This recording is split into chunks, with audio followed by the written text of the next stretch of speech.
On this episode, we sit down and enjoy a cupcake like you've never had before. My guest is my good friend Cup, whose real name is David, and of course I get him to tell the story. Let me get through my monologue first. David is a son, a husband, and a dad, but where he truly excels is as a friend. He's the owner of Shiner Saloon, where everyone who walks through the door leaves with a new friend and cupcake. He's always striving to be the kind of person that he would want to meet, and I'm so grateful to have him in my life. We also talk about small towns, trips to the mall, and Columbia House CDs. Let's jump in.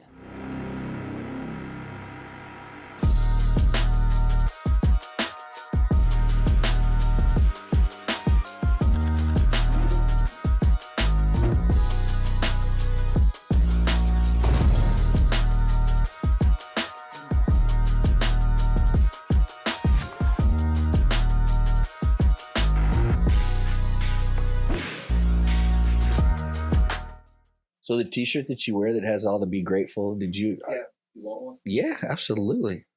I wear my small town famous one all the time. All you gotta do is ask. If I was running a bar, as you do, I would get my stuff professionally screen printed at a place because I think it matters when someone buys a product from a bar, from a trip they went on, stuff like that. And especially like, my podcast is very small. So at the point where I can do that, I will do that too. I think it's important. Yeah, but now it's a budget. You're on a budget, Bro. There is no budget because there is no money. Yeah, like, you know exactly. what I mean? We actually just had ours done, new shirts, and I was like, I want established in 2008 because people always go like, "How long has the bar been here?" "Oh, a couple months." "Oh, a couple years." And I'm like, "Man, we've been here 15 years." And they're like, "Excuse me?" And I'm like, "Yeah." And so when we redesigned the shirt, we had the old shirt forever. I was like, I want something that feels completely different. And so the whole back up was like, okay, we got the Capitol on it. We got some guitars on it. Like, we are Austin. I wanted to say Austin, Texas. I want to make sure all that stuff is incorporated because so many people come from out of state, out of town. And I'm like, even if we don't make but $1 or $2 on the shirts, it's free advertising. Okay. People love shirts, right? Yeah, and they're comfy. I'm a t-shirt guy. Well, but I like shirts. Like I like getting shirts from places. I like getting shirts from places that I've never even been before, and it just has like some cool slogan or it has like a weird name or something like that. Something funny like thrift store. When you go thrifting, a lot of times there'll be these shirts and it'll be like Uncle Lou's Catfish Parlor, blah blah blah, and you're like, oh, that's in Louisiana. Oh, that's cool. Does it really exist, or was it an Abercrombie shirt? Who knows? Remember those fake Abercrombie places? I do actually remember that. I was like, I'll take some of that stuff. It was half the price. They got in trouble for that. It was half the price. Well, they got in trouble for that when they originally came out because those shirts, they had made some kind of really kind of Asian racist like slang, something that they shouldn't have done or whatever. Like, I don't know, it was something's Taekwondo, really racist, stereotypical shit or whatever. It's Abercrombie, they pushing the edge. I don't know if they're the two sole owners or the two owners. They're gay, but then Who's gay? The guys that own Abercrombie. Oh, okay, yeah. But then they would discriminate against fat people because none of their shirts would come in larger sizes, and that was a whole thing in the 90s too. They were like, "Oh, they're only making clothes for beautiful people," and I'm like, "Bro, how are you going to discriminate?" Well, okay, but I mean, okay. Let me ask you something. All right. Are football jerseys or sports jerseys in general, real ones, okay, are they made for everyone? No, they're not. So, these guys want to cater to a certain group of people. You know what I mean? But that was a big stink. Okay. Well, I really want to explore this for a second. So who can wear a cowboy hat? Hot girls. Anybody, right? Anybody can wear the answer is anybody. You know what I mean? But we stereotype into only these type of people wear these types of things. True. But when you're famous and you have a big company, I mean, you got to kind of tiptoe these days, or they didn't give a shit either. Or suffer the backlash. And they did for a little while where everybody was all mad at them for, body shaming. And Hey, this is embarrassing. This is embarrassing to say, but I straight up wanted to be. Remember how they would hire those just like models just to stand in the doorway? I totally wanted to do that job. well, that's because we were part of the mall era. We went to the mall. Nowadays, What mall did you go to from Shiner? Like Victoria. Y'all would go Victoria Mall? Casa Ole, great Mexican food. Oh, I was. Did you know I was a waiter there? I did. I swear you might have waited on us back when I was probably like 16 years old. Oh man, because look, if you came to the mall and you were a teenager between, let's say, 1994 and 1997, yep, and you came to Casa Ole, good chance I probably waited on you. That's go to the Tilt right next door and play some video games. It was Gold Mine though when I was a kid. When I was a kid, changed names like 5 times. Yeah. I would wear out. It was Smash TV at the time, had the double joysticks, and it was big money, big prizes. I love it. I loved that game, man. I would dump just quarters and quarters and quarters back when games actually still cost a quarter. Before I worked at Casa Ole, we would go to the mall, and my mom would take us to Casa Ole. Right, that's why I wanted to work there. It's because I was looked around. I was like, God, these guys are fucking cool. I don't know why. I thought they were so cool. Like it was awesome. We always went. I mean, if you wanted to go bowling, you went to Victoria. If you wanted to go to the movies, you went to Victoria. If you wanted to go do anything, you went to Victoria. So we would always be like, we're going to Victoria, we're going to the mall, and then we'd go see a movie or go bowling or do something or hang out in the mall all afternoon. I mean, that was for Shiner. That was like the thing to do. What do you think it was like for Edna? I mean, yeah, same thing. You were like, man, I'm going to Victoria. Y'all had a brewery at least. Like we didn't have anything. Yeah, but we were like 14, 15, 16. We had a car and we were like, we're going to Victoria. That was what we did, you know. But did you take dates from Shiner to go to Victoria to go on a date? Like, absolutely. Because I mean, what are you going to do in Shiner? I don't know. You could go eat at Fridays. Go get caught in a field. Yeah, Fridays fried chicken. And get some, small town food, which some of it was good and some of it wasn't. And then you would get beer and you'd go ride back roads and get drunk. Right. And hope that the girls would get drunk too and want to fool around with you, from being a 16, 17-year-old in Shiner, Texas with absolutely nothing else to do. I was talking the other day, I had a CB radio. In your car? In my truck, yeah. And I had to Who'd you talk to? So there was a group of about 10 or 15 of us that all got CBs at the time because we thought it was cool. And all you had to do was run the wire under the dash, and it was a magnetic thing that stuck up on top. So you had a pretty decent, 20-mile radius on those CBs. And we all had stupid call signs, and we all had... Can we do that again? I would love to. My call sign before I got the nickname Cupcake was Grandma Joseph was my nickname. And I don't know how... Somebody said, what's your call sign going to be? And I said, I don't know, Grandma Joseph. And it just stuck. But I could get on there and be like, hey, it's Grandma Joseph out here riding the roads, blah, blah, blah. And I'm going to be, and I'm at the point or I'm at road this. And we just had like different nicknames for all kinds of different stuff all around the county. And if any of the guys I knew were listening, they'd show up within 10 or 15 minutes. And somebody always had a cooler full of beer. And we would ride back roads or drink in a ditch until we'd see cars coming, and then we'd all pile in the cars and split up again. And an hour or so later, someone would come back on the radio and be like, hey, I'm near Hallettsville at, this spot or this and that. And just kind of would be like, okay, we know where they're at. I see the fires burning. There was a tower out there that had a natural gas fire. So if they'd ever I see the fires burning, I knew they were out on this back road by that thing. And we would meet them out there on that road. We knew what back road they were on and everything. Wow. It was a way to beat the system. There were no cell phones. Did you mount these into this thing? That looks good. Yeah, but it's like particle board. So it's old. It's like 70s particle board. So the shit crumbles in your hand. Fall apart. Yeah. And so I have to be real careful with it. And then Lucy was walking around top of it. I was like, hey, get the fuck off. She's an old lady. You gotta be nice to the old lady. Classics. I mean, yeah, come on, man. Anyways. Hey, how did you get the nickname Cupcake? I knew that was gonna come up. Well, of course I'm gonna ask you. Of course it is. Yeah. So when I moved here in 1996, I was 17 years old. And I mean, let's go back. I don't think I was a little redneck. But I was a little redneck. Probably. I mean, I was coming out of Shiner, Texas. I didn't know my, ass from a hole in the wall. But my older sister had been working here in Austin already, and she'd waited tables with Landry's Seafood House. And of course, I know you know Landry's. Oh, yeah. And she was trainer for them. So she would train all the servers and things like that. And Julie was really good at waiting tables. I mean, she just had a mind like a steel trap. So when I was moving here, she told them, hey, I need a job for my little brother.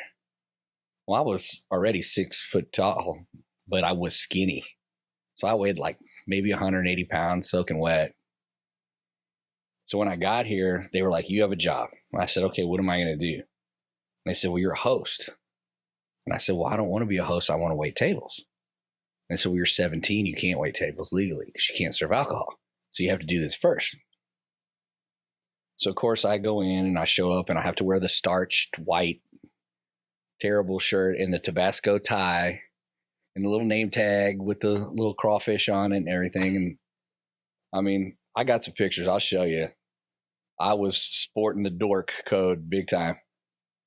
When I got there, it was like 5 girls that worked the hostess stand and me. And I was like, well, where are the other boys? And they said, well, there aren't any. We only hire hostesses, but we're doing your sister a solid by hiring you. So this is what you got. It's like a movie. I was pissed. It's like a teenage movie about coming of age. I guess, it probably, well, we always laughed because what's the one with Ryan Reynolds? Waiting? Everybody that I know always sees that. They're like, dude, that was you. Just because once I got into my element, I was kind of a smart ass. And I mean, I still am, but.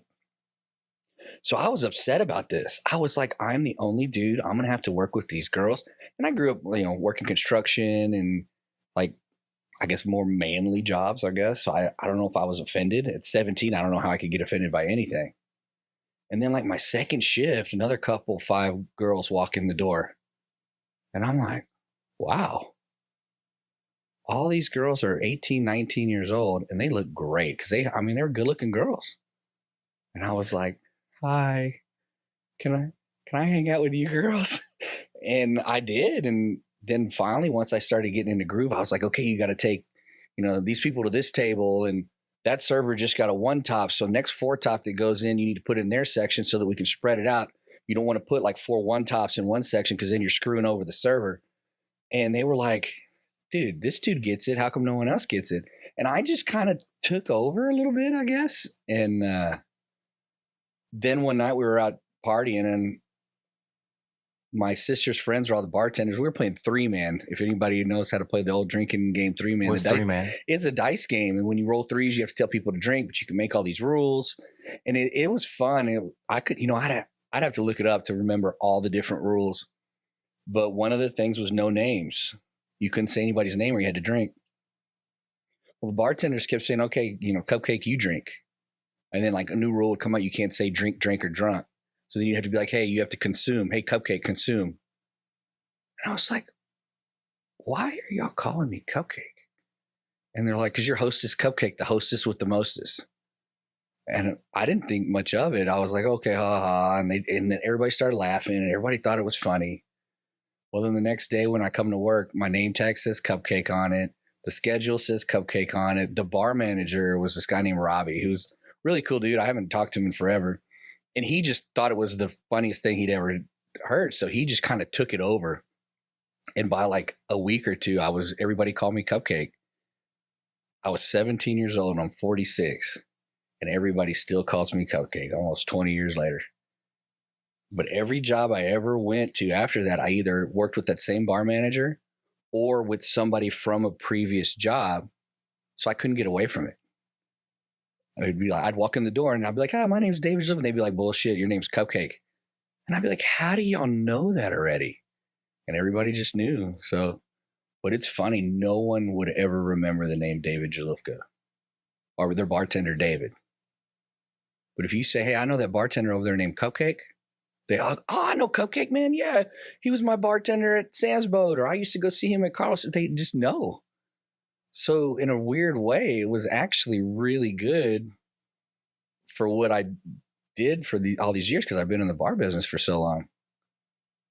But the other thing I love most about it too is when I finally get out, when I finally say I'm done with this, and I could be like Kaiser Sose from Usual Suspects, where it'd be like, poof, I'm gone.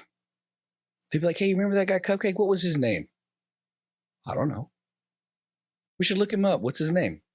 I don't know. No one will ever know my real name. Hardly ever. It's wild, ain't it? That is wild. People I've known for 10 years. What's my first name? They're like, have no idea. I didn't know for a really long time. You know what I mean? But okay, so hang on. I'm going to get a beer. You want a beer? Yeah, I'll take one. Jerry, now I need to look up the rules of 3-man. Like some of these old like drinking games and things we did when we were kids are probably gone forever because unless there's an app for that, you know. You know, I live with one of the oldest souls in this planet that is 42 or whatever, right? And so our house is just it's always nostalgia around here. Like all the games, like we have Mousetrap upstairs. Like we have a bunch of board games, like and all from like when we were like kids. So you're starting all the cartoons we watch are the same. You're starting to teach Lucy how to play some of those games. Oh yeah, like we do all that stuff all the time. Then we have old video game systems, so we play a lot of like Mario Brothers and stuff like that. And like that's what's so interesting about raising her at the age I am right now. You know what I mean? Because most people that have kids this age are in their probably mid to late 20s. You know what I mean? So I just turned 46, and Scottie, you're not much older than me. I'm 48. We just hooked up our old Nintendo original NES like a month ago. And I'm teaching Jackson, who's 4, how to play Excite Bike. Oh, yeah. So awesome. And he plays Tetris. He's playing Super Mario Brothers 3, I believe. And we've been playing old Nintendo games. And we just started buying board games again. So we've been playing Trouble all week this week, and he wants to cheat or move his pegs, and I'm teaching, you can't do that. You can't do that. He gets mad. I don't want to lose. And I'm like, buddy, you have to learn to lose if you want to play the game. He's beaten us way more times than we've beaten him. And so he's starting to learn, and he's getting accustomed where he's like, yay, mommy won. I finished second. Dad finished last. Or, you know, he's kind of learning, and I think that's good for him. But he wants to play Jenga. So we play Jenga at the house, and we were looking at what's the one with all the little characters? And it's like memory game or whatever with all the old school one where you had like the grandma and you have to say like, does your character have a top hat? Oh, and you had to guess who? Guess who? And so we're like starting to pick up games like that too and play them as a family. Man, it's fun. Well, you know, okay, I'm being a little braggadocious, but everywhere I go with my daughter, usually these are the things that people say. One, they say she's really tall, which she is for her age. Like I guess that's what people say. I hadn't seen her in forever, and I was like, wow, she's grown a lot. But then the other thing is they always comment on how articulate she is. And I really think it's because we talk to her all the time. Aaron talks to her all the time. You know, I talk to her all the time. Like we don't ever kind of leave her. She's never like really by herself. Like she might be watching TV, but we're like in the room. And I think sometimes when these kids get isolated on these iPads and that becomes more of the norm and not the interaction between like their family and their parents or their mom, their dad, then that's when it becomes a problem. You know what I mean? Because she plays on the iPad from time to time. We let her she draws we have a drawing app. She has like a little thing with like a little caterpillar. But you limit the time. We limit the time, and it's really in special occasion. It's really a special occasion kind of thing. And then if we're playing video games upstairs, one of us is with her almost at all times. She never plays video games by herself because I think that's the important part.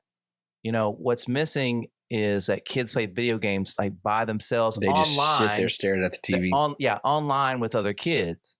When we played video games, we were playing next to that person, and like you're getting in fist fights. You know what I mean? And you're solving real life problems at the same time. You can't solve real life problems online, you know? And I think those little tweaks, it doesn't mean you can't have games. But you have to interact. You still have to have human interaction inside of that, you know? And we're the exact same way, which is so funny because it seems like we have similarities in how we're both older dads, old dads. We stay outside. We play family games together. And with Jackson, same thing. We talk to him all the time. And even as a baby, like when he was little, like you do the gagas and the goo-goos.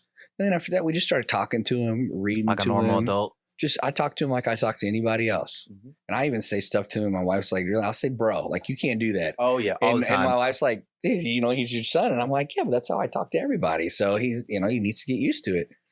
And he does. And he's the same way where they're like, man, you know, the way he speaks and the way he talks to people, it's amazing that he, you know, he just turned 4, but they're like, he's only 3. And I was like, yeah, that's cool. And then I'd meet people that have children that don't say anything. And I'm like, man, you know, like, bring them over, let them talk to my son because he'll talk their ear off. And if anybody can get another kid talking, it's Jackson. So we definitely have to get the kids together at some point again and just they will have a blast. Everywhere we go, she's like, Daddy, I want to make a friend today. I'm like, well, that's not a guarantee. We can try. That should be everybody's rule though. No, it really should. Like, I mean, you know what I mean? And I'm glad that she thinks that way. I don't discourage it. I just go like, you know, like, I just understand that sometimes we won't make friends. Sometimes people won't want to be friends. You know, you might want to be friends with somebody and they might, but that's okay. I like that though. I'm going to incorporate that into my deal. She told me I want to make a friend today. Well, she told me the other day, she said, Daddy, she said, grown-ups is just another name for big kids. And I was like, yep. That's wisdom way beyond your years. I know, but you know what's so funny about it is because that's the way she sees it. She sees us as all equal. Like, you know, she tells me all the shit she's going to teach me. I'm like, you don't even like know how to swim. You know what I mean? Jackson's one who hit mine is a pet peeve, but he tells me how to drive. He sits in the back seat and tells me how, and I always have to tell him, I said, don't tell me how to drive the car. And it is one of my pet peeves, but sometimes it's funny. But I also made it a new rule of mine, going to the school or going to places where it's a lot of parents and kids. We know the kids. We don't know the parents. And it's like, oh, that's, you know, Allie's dad. Oh, that's June's dad. Oh, that. And I was like, they have names. So in the last like 6 months, I really started asking them. I said, what is your name? You know, I know your kid. I don't know you. And they're telling me their names. So now I'm really learning the parents so I can engage with them and talk to them too. And I really feel like it's made a way better connection with the parents, because you'll show up somewhere and the kids will be playing and the parent is standing next to you and not saying a word. And I can say like, hey, Mike, how's it going, man? And he's like, oh, man, I'm doing good. And I can start talking to the parents. Whereas before I'm not going to be like, hey, June's dad, what's up? And it really changes the way I interact with some of the parents. And even like Ashley will be with me and I'm like, hey, that's, you know, Simone's dad, his name is Juan. And she's like, oh, okay. And I'm like, hey, well, what's up, man? And he's like, hey, dude, how you doing? And my wife is like, do you know all the parents? And I'm like, I'm trying. So I felt like that was kind of, I don't know, closed-minded to me to not meet the parents. Okay. Well, I'm going to tell you 2 quick things.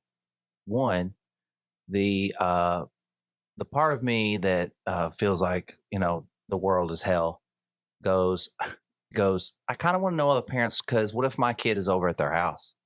You know what I mean? So like, I kind of want to know whose house my kid is at. You know, I think that's important. Familiar with them. You should be friends. I'm not saying to be friendly, but there should be this other part of you should want to know where your kid's going to be and what those people are like. You know what I mean? But the second part of this is one of my very, very best friends. He grew up in poverty, but his kids, he's done well enough for himself that his kids go to a private school in Victoria, right? And I went to go visit them, and we went to like a football game, and he was like a goddamn mayor. He knew every single person there. And I was like, how do you know everybody? He goes, because I want to know everybody. I want to know what's going on with my kid. He goes, because what if my kids are fucking up? I'm going to find out. Like, I mean, and the way he went about it was more like, hey, I'm going to meet and be friendly with everybody. It does aid me in 2 ways.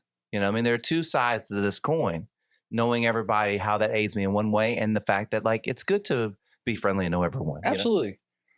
And I mean, like, remember, I mean, you grew up the same way.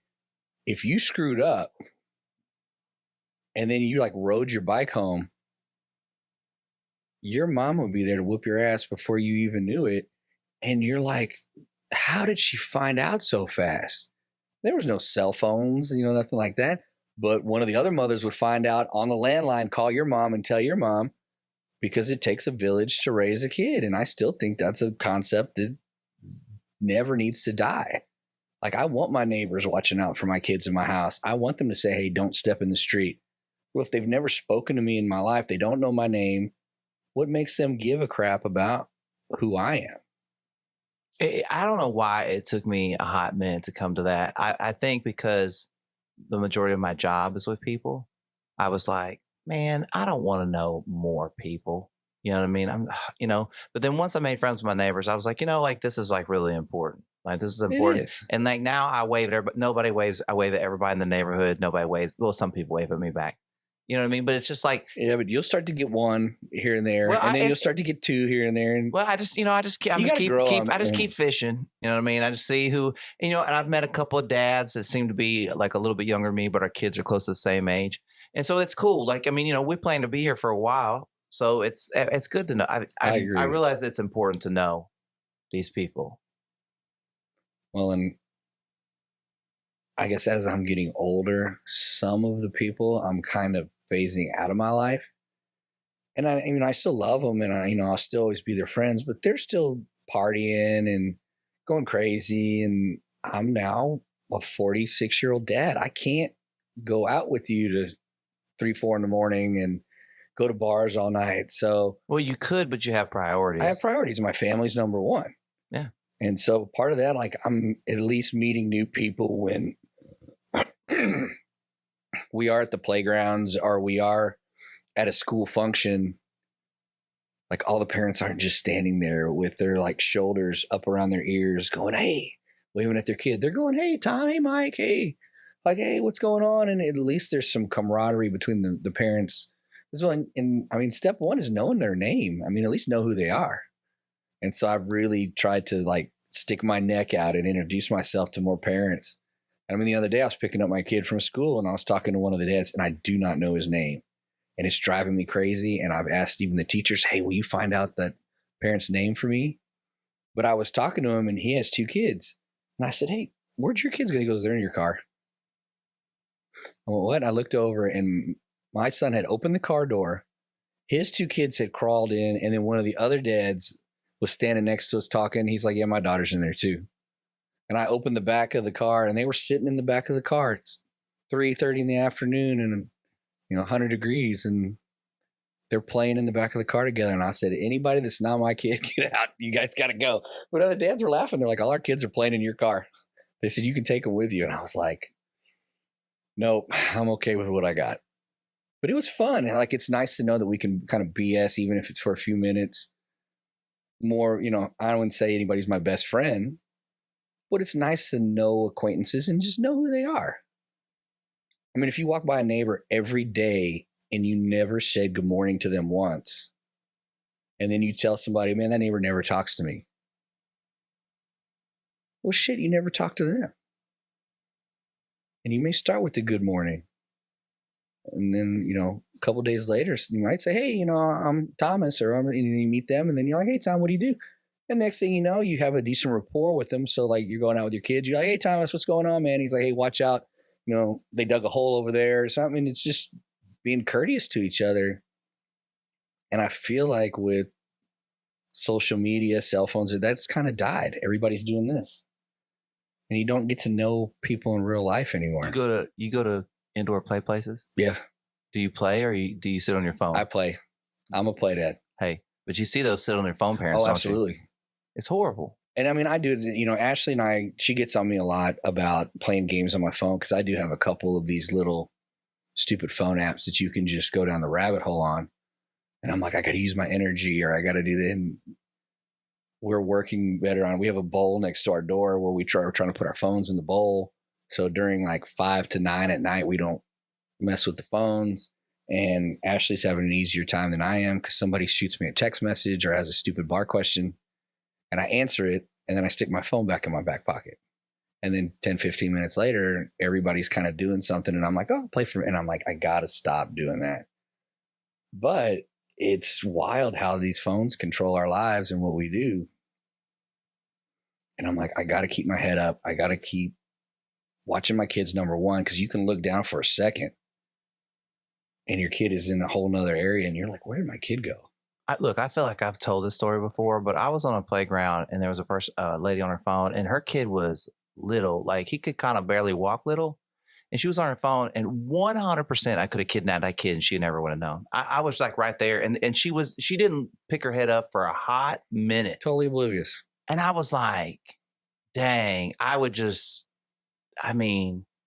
not like, I will glance at my phone from time to time when I'm with her, or, if we're doing absolutely nothing, then I might like look at it real quick. But other than that, I'm off of it. I'm trying. Well, I just don't, but that's like at home.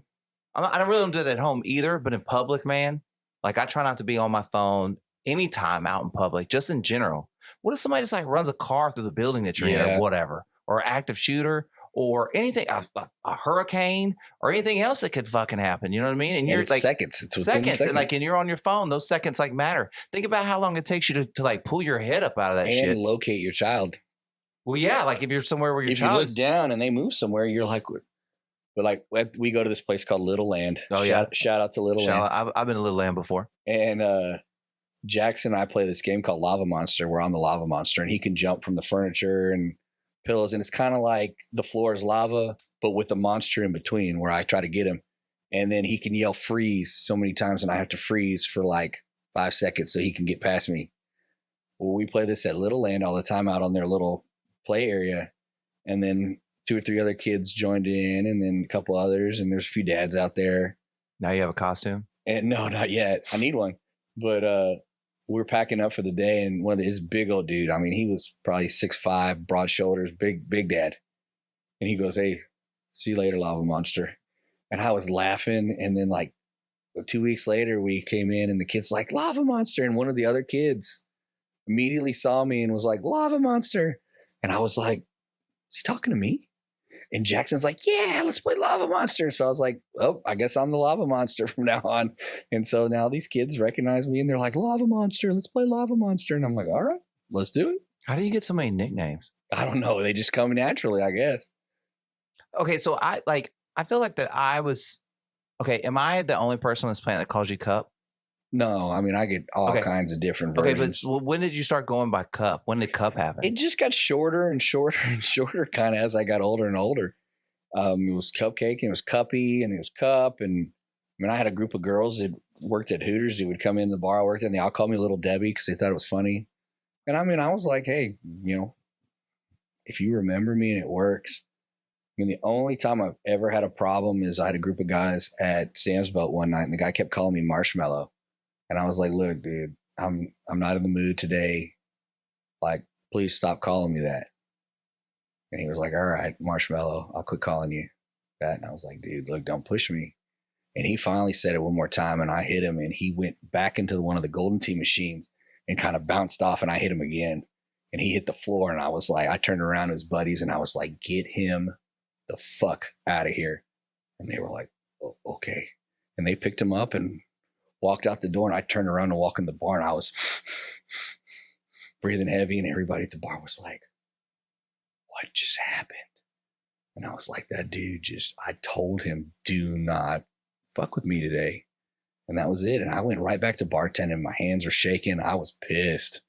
And that was the only time I ever had a problem with somebody just like making fun of me or like really like picking at me about it. Who would have thought Marshmallow was going to be the thing that threw you over the edge? I was just one of them days. And I told the guy, like when he first started, I was like, I do not like that. Do not do that. Just one of those days. And then, he kept at it. And I was a little angrier back then probably, but I never was like an angry fighter type guy. So it's like, I'm a pretty easygoing dude, but I just said, well, I lost it. And I mean, I walked back in the bar and I mean, I could see like red. I was so pissed. Look, do you know retrospect? Okay, so I feel like everybody on some level can relate to that feeling, right? And retrospectively, when I think about those situations with me, what I'm most disappointed about is that I had an opportunity to be more in control of my reaction to someone just being a jackass. And it would have felt so much cooler and so much greater if I wouldn't have lost my temper. Yeah. You know what I mean? And now that's what I like strive for. I'm kind of like, because it is such a cool feeling to have someone really push you and have them get so frustrated that they can't crack you. And there's a part of the passive aggressive part of me is kind of like, yeah, you know what I mean? I mean, at these days, I was probably like 27, 28, 20, right in that just, I'm smart enough to probably know better. What year? Is that in like 99, 2000? Probably like 2003, 2004. But just still dumb enough to like snap. Have you ever heard this theory that like between like 1999 and like we'll say 2003, 4, whatever, that the music was very angry and that young men in the ages around where we were at that age got more aggressive? Have you ever heard this? Like, I've heard that. And I mean, I went down. I listened to Metallica, Megadeth, Helmet. I was thinking more Kid, like Limp Bizkit, Kid Rock, Korn. Like I Korn. listened to a lot of that stuff. So yeah, it's definitely isn't that crazy? I was definitely a little angrier at those days, but I also got bigger, and I was bullied a lot as a kid. I mean, I grew up in a small town, and I was skinny, and I had a loud mouth. That's a bad combo in a small town. Somebody's going to beat your ass, and I got it. I mean. And I wondered, like, well, somebody was trying to beat me up all the time. And I was like, man, you know what? I was an asshole. I was a smart ass. And as I got older, I quit being a smart ass, but I got a little bigger where my shoulders got broader. I got a little stronger. Then when somebody would push me or like get on me, I got back on them because I was like, hey, don't mess with me. Like, I'm not that kid anymore. I don't say as many dumb things. So if you say something to me that's kind of I'll get on you for it. And I went through that for probably about 10 years. And then after that, I was like, man, I don't want to push on these people. I don't want to drag people out of the bars. I don't want to fight with biker dudes about, them getting drunk. I'm just like, dude, you're cut off. It's the law. And they're like, fuck you. And I'm going somewhere else. And I'm like, dude, don't get on your bike. You're going to drive drunk on your bike. You're going to kill somebody. And they're like, nah, screw you. And I'm like, I'd tell my boss, hey, look, I tried to get them off their bike. I can't legally grab them and restrain them. So they're on their own. And I got to that point where I was like, I tried my hardest. I can't do it anymore. So just take care of yourself the best you can. And I walk away. Okay. Your sister was older? Yeah. She's like 5 years older than me. Tell me about having an older sister in a small town. And like going to school in like high school. So she graduated the year before I became a freshman. So she wasn't like my senior. So I think that kind of helped where I didn't have to, she didn't beat on me. But when we were small, she beat on me. I mean, she was always bigger than me. She was always kind of stronger than me. Beat you up? I mean, we did. We were pretty mean to each other as kids. We would like hold each other down and spit in each other's faces. And like, we did some pretty terrible stuff to each other, but we play like soccer in the house and break something and then tell my mom we were like cleaning up the house and we'd clean everything up and be like, hey mom, we were cleaning. And were y'all close? We were pretty close. Even though y'all were fighting like that, y'all were close? I think so. Cause I mean, it was the same thing. You were in a small town. You couldn't go anywhere cool. So you ended up playing with your brother and sister a lot. But I think I was probably about like 12 maybe. And she was, 16, 17. When I think somebody was messing with me or kind of pushing me around and she was like, hey, don't do that to my brother. And I was like, what's this? And she's like, I get to kick his ass, you don't. And then kind of after that, we realized that we were a little bit better as a duo than if we were fighting with each other. So then we would gang up on other people or like she would tell a lie and I'd be like, yep. And mom would be like, oh, okay. And like we ended up being on each other's side more than we were fighting. And it helped, I think, both of us a lot with our relationship. I mean, we're still really close. And everybody's like, oh, I hate my brother, I hate my sister. And I'm like, I don't know what my life would have been like without my sister because she showed me the ropes. And even when I did start like beating on people, they're like, man, who taught you to hit like that? Your brother, your dad? I'm like, no, my older sister. Like, what? I'm like, yep, she's 6'2". And they're like, holy shit. And I'm like, yep, my older sister. So what was the situation that she saved you from? What was happening? I can't even remember. I just remember her being like, hey, don't do that to my brother. And I was like, that's new. Like, oh, that's new. It's like, I would say that me and my brother have had a similar situation, like maybe even both ways, you know what I mean? Like where he kind of helped me and I helped him. It's a really cool thing to have someone that is your relative that maybe you don't always get along with, but in this moment, you know that you can really count on them, you know? And that's why, like, we have 2 boys, and I was like, I really wanted to at least have 2 children. Now, granted, financially and everything else, we'll figure that out as we go. But to have a sibling, there's nothing like it. I mean, even if you don't get along with your sibling, growing up with them hopefully made your life better, and hopefully it makes your life better all the way through.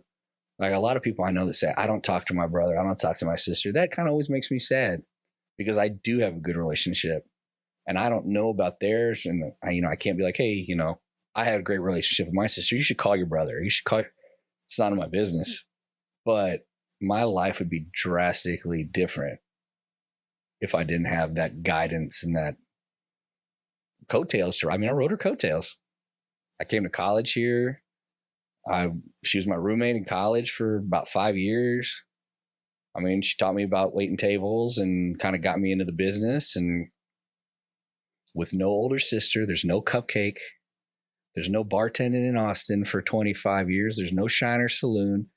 If I didn't follow my sister, none of that probably would have ever happened.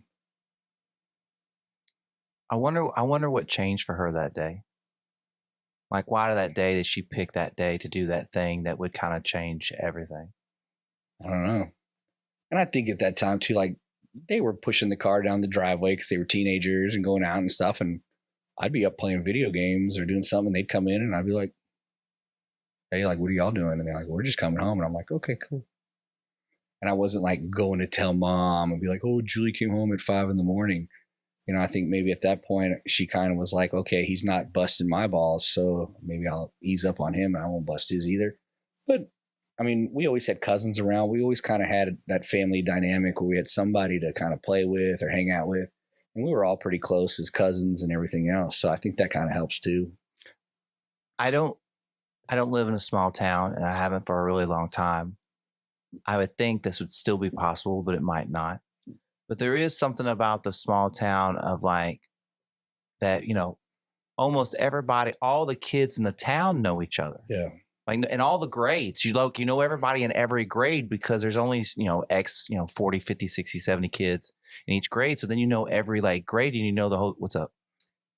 60, 70 kids in each grade. My graduating class in high school had 13 kids in it. Yeah, but I mean, it's way, we had 56 kids in the whole high school. Yeah. But you're right. I knew everybody and I knew their brothers. I knew their sisters. Junior high school. Like if they had a brother or sister that was in kindergarten, I mean, I knew who their baby sister was in kindergarten. And like now I'll like see a wedding thing that says, oh, like this person's getting married. And I'm like, what are they, like 17, 18? I'll be like, Mom, so-and-so's getting married. And she's like, yeah, she's 28. And I'm like, what? I'm like, I still think of them as kids. It's wild. What, was your sister cool in high school? I mean, it was Shiner, Texas. I don't think anybody was really cool. But, what I was thinking is that, when I am the older sibling, but when you have an older sibling and you're in a small town, it kind of paints this picture. Like they're kind of paid, and who they are kind of becomes who you are a little bit, unless you're just drastically like different or something. We're pretty different. Where she was very much more like a book reader, and she was super smart. And I mean that Oh, so you didn't want to say she was a nerd. You just wanted to. Well, there wasn't such a thing. I mean, she played sports. She played basketball, volleyball. Like in Shiner, you kind of did everything. Look, in a small town, everybody did everything. But the smartest people in my school were like the best athletes too. You know what I mean? I kind of was more of the troublemaker at the younger age, like 10, 11, 12, 13, 14. Man, I was pretty rowdy where I was just getting in trouble. I didn't get good grades. I didn't study. And 2 things happened. My mom was like, hey, look, I'll give you $5 for every A you get. And I was like, what? Money? So all of a sudden I started studying because I was like, I could use that money. And I remember somebody telling my mom, you shouldn't bribe your kids. And she's like, did it work? And it did. And I studied a bunch. And then I was probably like 16. And my mom was like, hey, look, we've had the cops in our yard. We've had you get in trouble here and there. If you get arrested and you go to jail. We're not getting you out. We're not getting you out. You need to call your grandma. Call Grandma Blasta. And my grandma was like 90 at the time. And she was like, you call me, I will come and get you. Nobody's going to call their grandma at 2 a.m. and be like, hey, come get me out of jail. So I was like, there's no way I'm calling grandma, and I don't want to sit there all night long. And on Sunday morning, we went to church, and the judge would sit like the same pew as us. Lavaca County Judge, Judge Peters at the time. And I was like, well, if I get in trouble, my parents are going to know. If I get in trouble, I'm going to be sitting in the lockup all weekend, probably hungover, or my other option is to call my 90-year-old grandmother to come down to jail and get me out. Nope. I was like, I'm not doing it. Mom was like, no curfew, nothing. You're on your own. We're tired of waiting up. We're tired of seeing if you come home. Figure it out. All of a sudden, I come walking in at like 1 a.m. My dad's in the kitchen. He's like, what are you doing? I'm like, coming home. Next night, I come home at like midnight. He's like, what are you doing? I'm like, I couldn't find anything good to do. And all of a sudden, like I started coming home earlier, and I was a teenager. People would come over to our house and we'd hang out and stuff. So we'd be sitting in the game room and my parents would be like, all right, y'all are good. Just don't drive and you're fine. And we'd hang out and BS, but it wasn't the same, I guess. Well, who knows what runs through a teenager's mind, including mine at 16, 17 years old. It's kind of like the Cheesecake Factory menu. When you have so much freedom and so many options, a lot of times you just get the same fucking thing. It's hard you to get the narrow same down. old thing you always fucking get. So you come home at the same old times. Yep. You know what I mean? Because, I don't know if it's good to go like fuck it, you have no curfew, just make good decisions kind of thing. But the more I really think about it and talk to people, the more I think, man, like some of the people that I really know that have their shit together are the people that got that incredible amount of freedom. And it's weird because I feel like it for a parent, that's like, imagine trusting your kids like in that way. I try to. I always think about it, even now as them, they're little. That I got to give them. I can't hold their hand on everything, and I'm already telling Jackson like, you have to learn this for yourself, or hey, try, But it just worked for me, and I think being crazy younger helped too. Because like when I turned 21, I already had a fake ID. My sister and these guys were on the bar business, so we'd go to like Bennigan's after hours or Fridays, and I'd have a beer with them, and I did the same thing. Yeah, same thing. And so when it was like, oh, you're 21, you want to go to 6th Street? And I'm like, no, I'm good. Like, yes, it's fun here and there, but I don't need to be down there every single weekend, all weekend long. I'd wait tables or bartend, and I'd make good money and get out of work around midnight, and then go hang out at Fridays and have a couple beers and, hang out. That was it. And I was cool with that. And even like when we opened Shiners, like everybody's like, you're going to party all the time. And I'm like, we're here to make money. Now, granted, we like to have a drink and we like to, hang out with our customers. And, we like that whole cheers aspect of what we do. But we're not there to do a bunch of drugs and party all night and go to the strip clubs and then, get on a plane and go to Vegas with some other owners and think, oh my God, we're cool. We're like, dude, we got bills to pay. We got money to make. Like, this has to go right. This is our livelihood. And I think that really helped us a lot too, where those crazy days were kind of over. So. Well, I was talking to somebody else about like, cause I bartended downtown Austin and, if you're somewhere at your age, right?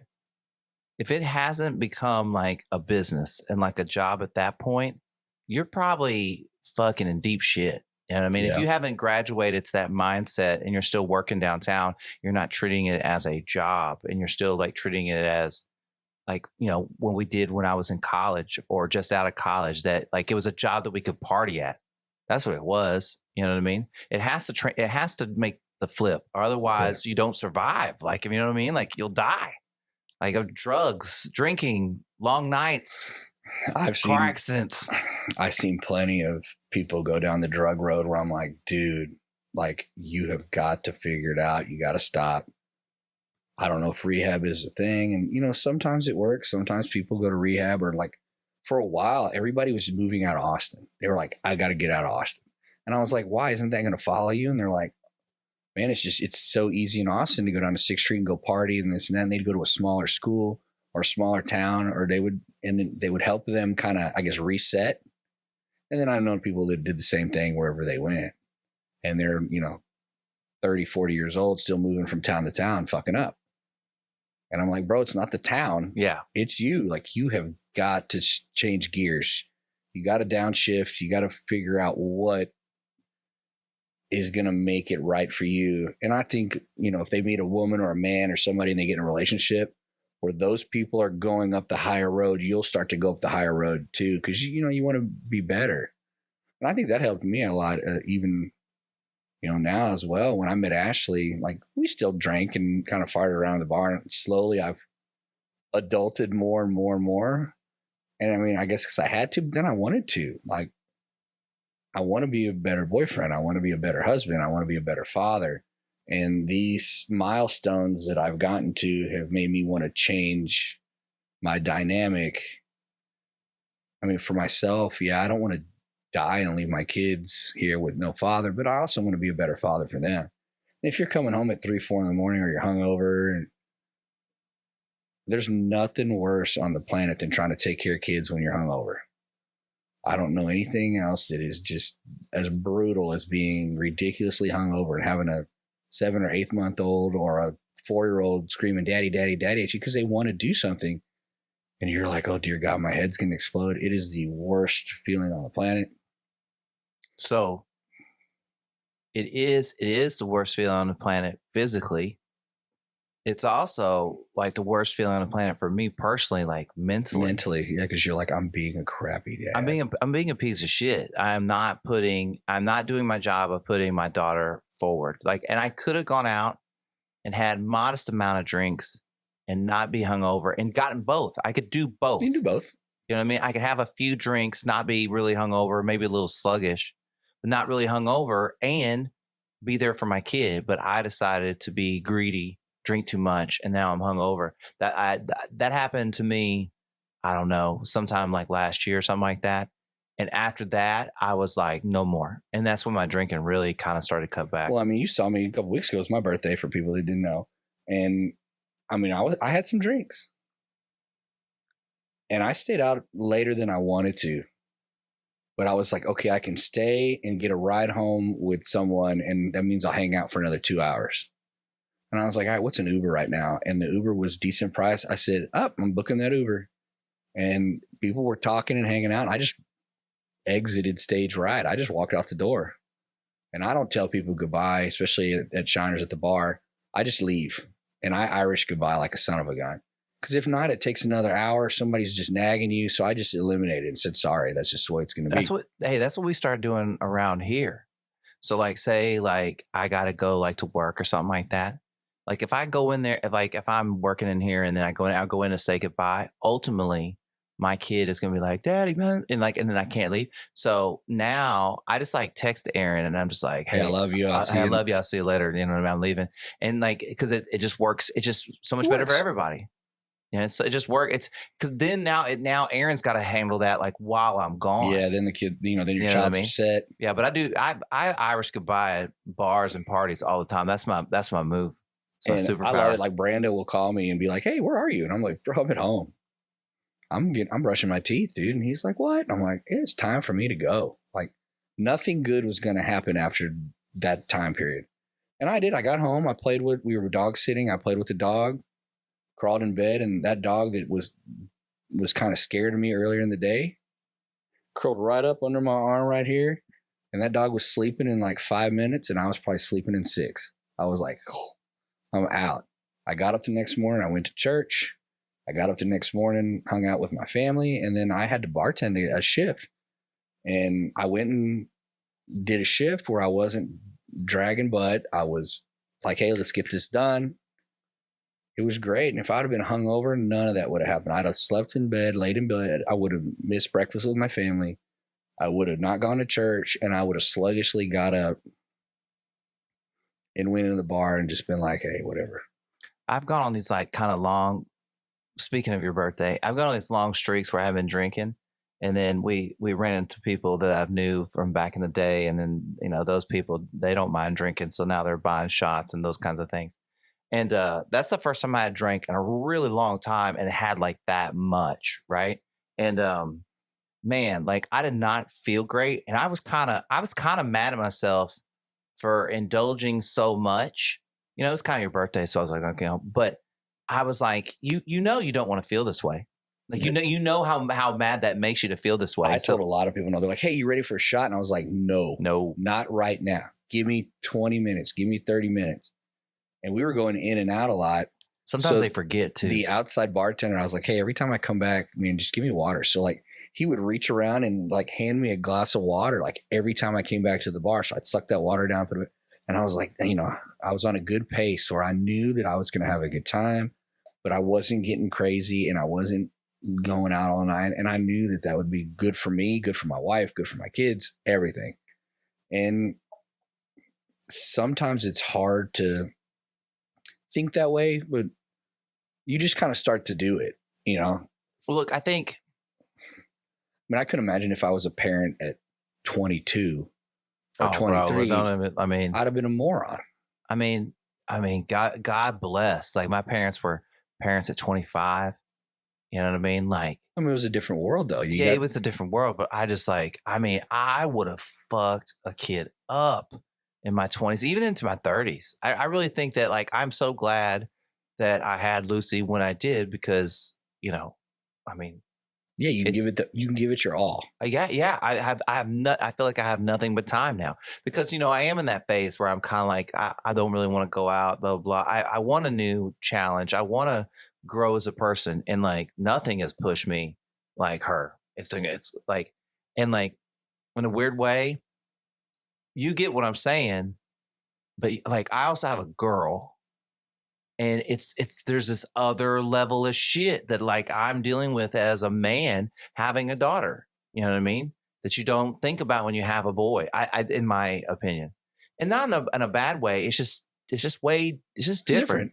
I'm a dad. I'm a jungle gym. Jackson jumps on me and beats on me, and but I do that. I do that with her though. Well, your dad too, but like he would never do that with Ashley because it's mom. But with the boy, it's a little easier to like throw him around and play with him. But also, kids' toys are fun. And like when he gets toys, he's like, "Dad, you want to play with me?" And I'm like, "Sure, I'll play with these cool magnetic blocks, and I'll mess around with some Legos." Like, yes, let's do this, and it's fun. Hey, this is a parenting tip, and it's a health tip at the same time. If you have little children, right, color with them. It's great. It's so fun. Great. It's so much fun. It's so relaxing. It can be very therapeutic. You can have really great. I have great conversations with her when we color, because we just color and just ask her questions. And sometimes she answers, sometimes she doesn't. Sometimes she's talking about the picture she's coloring. Sometimes she wants me to help with hers. Sometimes she just colors on the top of mine. I'm like, what the fuck?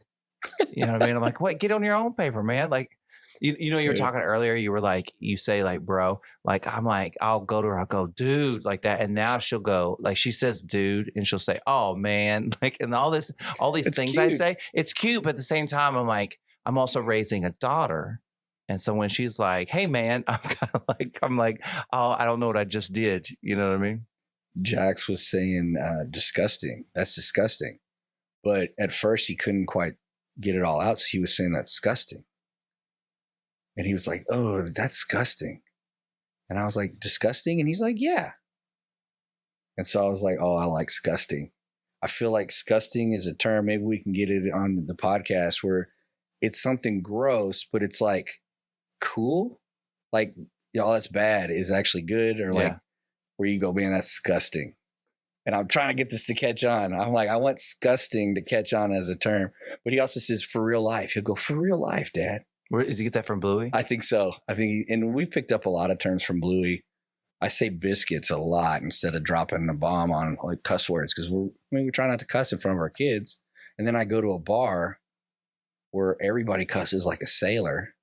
But like, and then I come you turn home, that on and off when you wait at tables? And you know how to turn that? I can turn it on and off, but a lot of times too, like I'll get a phone call and I'll put it on speakerphone. And they're like, yeah, man, this fucking guy did this fucking shit and this fucker did this fucking crap. And I'm like, dude, you were on speakerphone and my kid is in the room. And they're like, oh shit, I'm sorry. And I'm like, not helping. See, but Not helping. I don't know if this makes me a good parent or a bad parent. But you know how to turn it on and off. No. Well, yeah, for me personally, but I don't ever, and I'm not saying that you're doing anything wrong. I don't ever curb other people to not curse around my kid, because I just tell her, I go, that's other people. That's not us. That's not what we do. That's what they do. That's, you know what I mean? And I feel like I don't know. I don't want her. I don't want her to curse. I also want her to know those words exist. Yeah. I also want her to know when is an appropriate time to use curse words. If it's in a movie and it's supposed to be funny, you know, that could be a good time. But like, you know, if you're screaming at your spouse about like not doing the dishes, that is not a good time to be cursing. Jackson knows. He'll go, Dad, that was not a nice word. And I'm like, no, that was not a nice word. We don't use that word. And he goes, okay. And he's kind of learning. This is mine. So I'll say this phrase all the time. I'll go, oh, that's stupid, like that. And she'll go, Daddy, we don't say stupid. Yeah. And I'll forget. And then that's funny because I do the same thing. Yeah. Then I'll go, and I'm not saying stupid. Like I'm being like, oh, that's ridiculous or that's dumb. I'm not saying stupid like to be insulting, right? And so now we say silly instead. And it's so weird to go, oh. My hard one is that's silly. I tell Jackson, don't be a jerk. I said, dude, you're being a jerk. And Ashley's like, don't call him a jerk. And I said, I didn't call him a jerk. I said, you're being a jerk. She's like, dude, we don't use that word. And that's one I'm trying to really phase out where I'm like, okay, how about this one? I'll tell her, I'll ask her, I'll go, are you being a good listener right now? And she'll go, yeah. And I go, are you? That's a good idea. You know what I mean? And then like, she'll say, like, I'll say, hey, we're going to go to this party. I need you to be a good listener. And she'll go, yeah, Daddy, I'm going to be a good listener because we want to have a good time or whatever. Cause she understands that. Like, use your listening ears. Yeah, because, that's not a bad idea. You know what I mean? But I mean, you know, cause there's times where my kid is a jerk. I'm not gonna lie. But you can't say it. Like, you can't say it. I'm like, I'm trying not to. But he's a boy too. Where I'm like, and then I'm like, golly, I got to quit doing that. And sometimes it's hard to break the habits. You know, it's anything else. It's hard to break a habit. Well, I just keep thinking, I'm just gonna try to be my best person. And I'm not gonna think about it too much. I'm trying to be the best I can, and then I'll go like, "Ooh, I said that," or "Man, I got to stop." And I kind of catch myself where I'm guessing like months back I wouldn't even catch myself. So now at least I'm taking a step in the right direction where I'm going, "Oh, don't say that," or maybe it's better if I don't do it that way. Shout out to Jared Turley, one of the best dads that Absolutely. I think that still curses. I mean, just seeing his pictures of his boys from when I first met Jared to now, they are like bean poles and they're all huge and they're just so different personalities. And they're all like little men. I'm like, what happened? Like, I mean, I feel like I blink an eye, and I mean, you blink an eye and 4 or 5 years has gone by, but it is crazy to see how his kids have grown. I like that his oldest son just like ignores me like a regular like teenager. Like I'll text him and I'm like, hey, you'll never hear this because you don't listen to any of my shit, but like I'm trying to give you shoes and then you don't text me back, you're not going to get them. So too bad. Cool shoes. Be a teenager. I don't care. You want another beer? I'm pretty good. Okay. I don't drink that fast anymore. Well, either. I'm gonna. Those are good though. These things are delicious. Oh, they're excellent. I'm gonna take a quick pee break. Do you need to pee at all? And I can't get people to understand that you can push that microphone out, like bring it out and then bring it back. It's the one Keen and Peele where they're texting each other. Yeah. And he's like, "See you later, bro." And he's like, "See you later." And it's like they don't understand the context of the text. I've had a whole conversation about this. Okay, so I have this friend, and he's the kind of person that like he says like okay, he says that a lot. Okay, so now you're receiving text messages from this person, and maybe you're asking him to do something, or asking him to go somewhere, or you're asking a question, and they go, "Okay," like they text you, "Okay." How do you hear that? Yeah. Do you hear? Oh, okay. Like, oh, you don't want to go. You don't want to do. And so you have to work really hard not to put your emotions into this blatant like message because you don't know what he's saying. You don't know. You don't know. Like, okay, let's do it. And you don't know. You know what I mean? But I mean, too, like, I got like the story. I mean, even you and I, like, we get to talk at the bar. I probably run off every 5 minutes because I got to deal with somebody doing something. Or we're at a get together and there's 20 people. So we get to have, 5 or 10 minutes of good conversation. Like, when do you ever sit down and have a one-on-one conversation with your friends? With your friends. I mean, people or just even acquaintances. Like, okay. How often do you feel like, okay, so we do have like these one-on-one conversations like over text message, right? Or messenger or in something in that form, or when you Zoom. But how often do you make time for just like one-on-one uninterrupted conversation in the sense of like, even if you meet a friend at a coffee shop, there's the fucking barista and all the people running around there and the lady with the dog and all that kind of stuff. Like it's just me and you in here. That's it. Yeah. It's quiet. It's nice. It's nice. And we just talk, you know what I mean? And you don't get that. And I personally have learned so much from just talking to people. How much we're the same. Like, you know what I mean? Like, that's what's so crazy is like, and you were saying like, well, I mean, I'm not trying to throw you on the bus, but you were saying like, well, who'd want to, I'm just Cupcake. Who wants to listen to me? But it's the everyday things about you that make other people relate to you and go like, oh, wow, like I feel that way too, or I thought that way too, or I've experienced that too, or even our experiences of being in the bar business, waiting tables, the movie Waiting, having kids. Like, I mean, we bought, that's what you do when you bond. A lot of people have eaten at Casa Ole. A lot of people great Mexican food. Ole. Okay. I loved it, man. Okay. I don't really know if Casa Ole in Victoria, Texas was a big deal. But let me tell you, in living in a small town, Victoria being the biggest town that was around for all these small towns, and that's where you went to do everything. It was our big city, right? There's only X amount of restaurants there, and there's really only 2 in the mall, and it's fucking Casa Ole and Luby's. Yeah. And nobody wants to go to Luby's. Right? Unless you're going to eat in the food court. So everybody that went to the mall came through there. Great place to pick up chicks. I mean, you wanted to be a Casa Ole waiter. We wore fucking bow ties. You know what I mean? We had like these push down shirts, you look, I mean, and like just the girls that you just get numbers. Like they just leave them on the table. You know what I mean? We were hooking up girls with Sprite and calling it water. I mean, we were slick. You know what I mean? Because like they'd come in there, it's free chips and salsa, and you give them a Sprite, and they would take up your table, and then they would leave you like $5 or whatever for just like sitting and hanging out. So they'd never eat, but you'd get tipped, but the restaurant didn't get anything. Like we cared.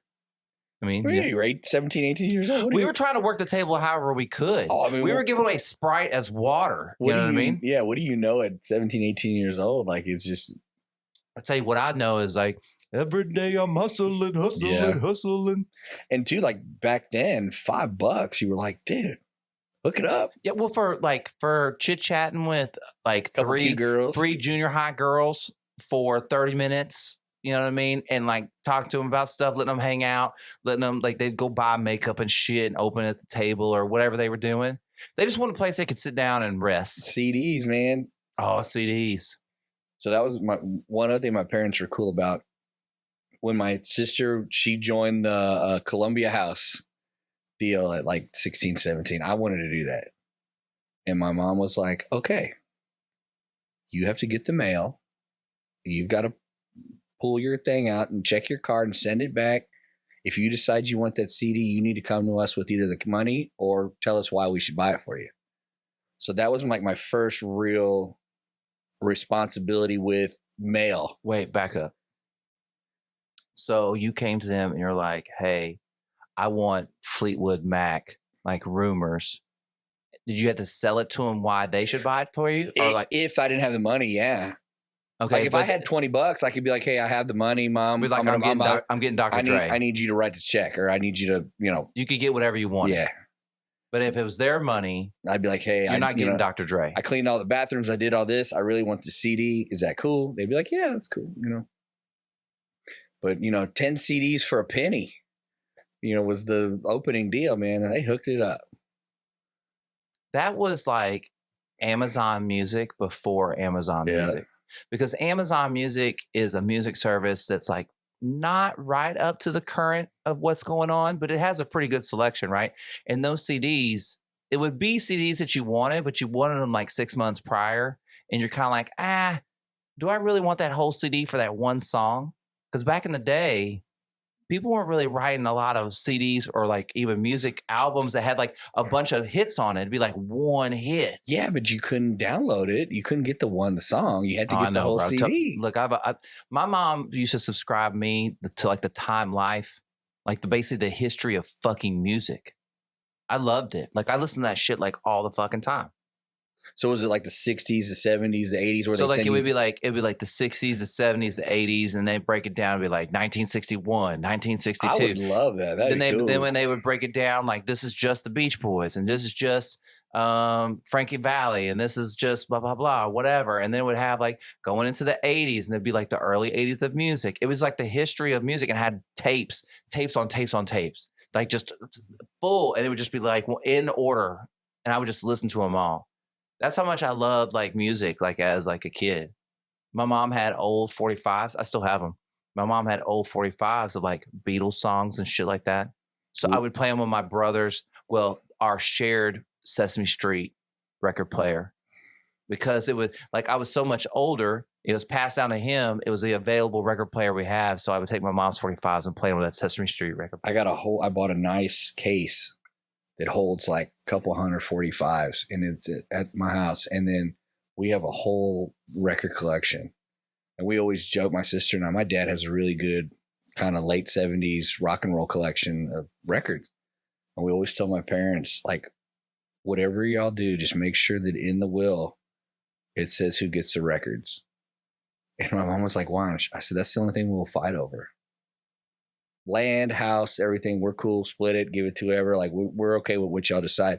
The record collection, you better make it very clear who gets the record collection, because it was some good stuff. And my dad was cool too. We're like, if it wasn't football season, like we'd come home from school or from church on Sundays, and he put records on. Like, if it was football, we'd watch Sunday football, but he would be jamming some, Rolling Stones or some Deep Purple or some Men at Work or ZZ Top or something. He would just switch out records, and you'd clean house or do something. We'd play games, or, we'd be doing, and he always kind of had that jam going. And man, like, even in high school, I would just turn on the record player and throw some good records on and stuff. And my dad come home and be like, yeah, it's a good record. I'm like, I love this record. I got it on CD because I needed it, and he's like, oh, they make a CD of that? And I'm like, yeah, of course they do, Dad, but it was pretty cool. I will tell you, I want to say this one thing I've learned from you. You are very good at taking a situation almost like in a Rubik's Cube, where you can turn it and look at it from other angles. And I feel like before you and I would work out together and talk about things, I had a very hard time seeing things from different angles, where I knew how I felt. I knew how my emotions are. I knew what I was getting at. And you were like, well, what if they had a bad day? Or like, who knows what if they had, and you were very like, have you ever thought about it from this way or that way? And now I feel like I'm a little bit better at turning that and looking at a situation than just going straight from what I thought. And I always admired that about you. Well, I appreciate that. I wanted to tell you that. And it helps me as I grow older to be like, okay, stop for a second, think about it. All right, what if they did have a bad day? Or what if they did just, don't yell at this employee until you find out the whole situation, or don't overreact with your wife until you say, hey, are you okay? Like, and it's helped me grow a little bit inside. My heart got a little bit bigger. No, it helped me a little bit. It really did. Well, since you brought it up, like, this is what it's called my serial killer theory. And so basically, so different than what I was thinking. So basically, whenever you see like a serial killer movie, right? It's always the detective is trying to put himself in the mind of the serial killer to know what his next move is so that he can stop him, blah, blah, blah, whatever, right? You know what you know. I know everything that I know. Like, that sounds so weird, but I know everything I know. What I don't know is what's inside your head. Yeah. Right. And any understanding I'm going to have about any situation between the two of us is going to come from what I understand inside of you, not from what I already know inside of me. And ultimately, it's kind of your responsibility to understand what I am saying and ask the right questions to understand, because I could tell you what I think, but if it's not computing to you, Yeah. you need to politely ask me in another way. And I need to be aware enough to go, like, maybe he didn't understand the way I was explaining it, without some sort of argument ensuing. And like, that takes space and grace. And it takes it takes really being a good listener, you know? And I've always been a good talker. And I don't think over the years I've been a good listener. And I've been really trying to open up. How about this? If you want to be a better talker, be a better listener. Absolutely. Because like 100%, once you become a better listener, you become a way better talker. Because then you know when to talk. And that's when it becomes like super powerful. You know what I mean? At least I think. Yeah, don't wait for your turn to talk. Actually listen and engage in. I mean, there's been plenty of times, and I was guilty of this over years, where customers or people would talk to me and I would hear everything they said. And I'd give them some answer or something. And then they'd be like, what were y'all talking about? I'm like, I don't know. I wasn't listening. And after we started working out together and talking about things like that, especially with my wife, I was like, man, was I really listening? And I'm really tried to break that habit or that curse too, where when people are, come in, I can say, hey man, how's your day? And they say, well, it's not going well. And I'm like, dude, what's going on? Tell me about it. And when they start talking, I'm like, I got to really try to understand where they're coming from. And that has helped me a lot over the last, say, 4 or 5 years, maybe, that we hang out a little more.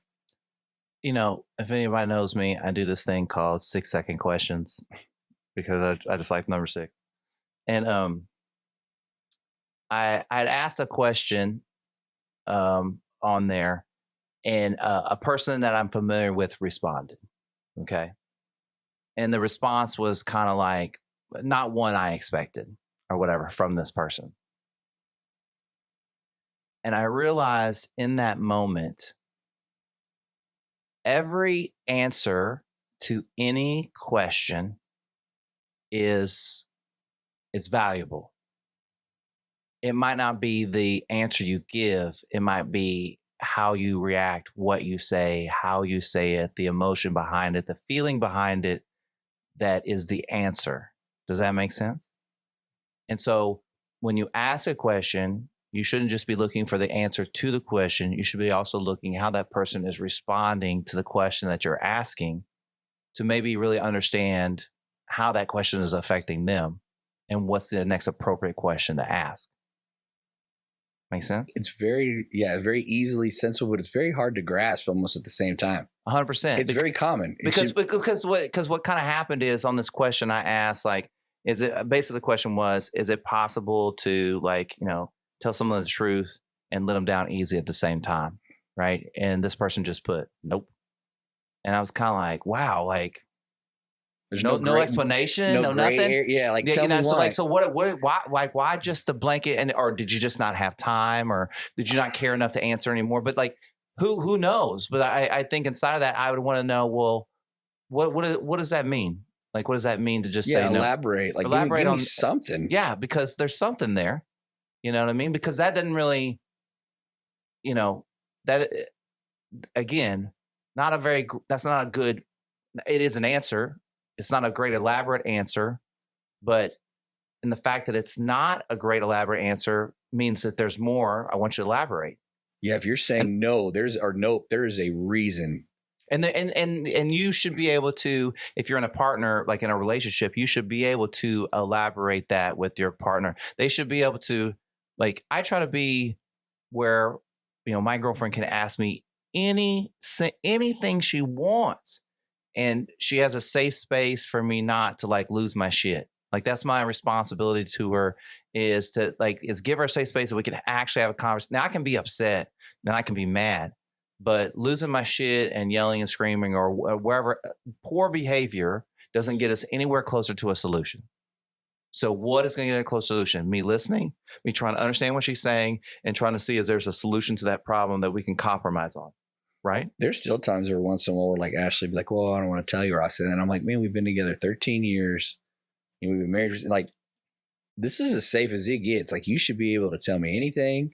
Like, we can fart, but we're afraid to say something. I'm like, no. Like, but it's why? Yeah, I don't know. No. But I mean, that's again, here's a answer to a question. But the real question and the real answer is like, why do you feel like you can't do that? What is there something that I'm doing that makes you feel like it's a safe space? Because I feel like as a couple after 13 years, we should have that space. Yeah, right? It's like, is it because you don't want to hurt the other person's feelings? Do you not want to, just say it? Are you embarrassed?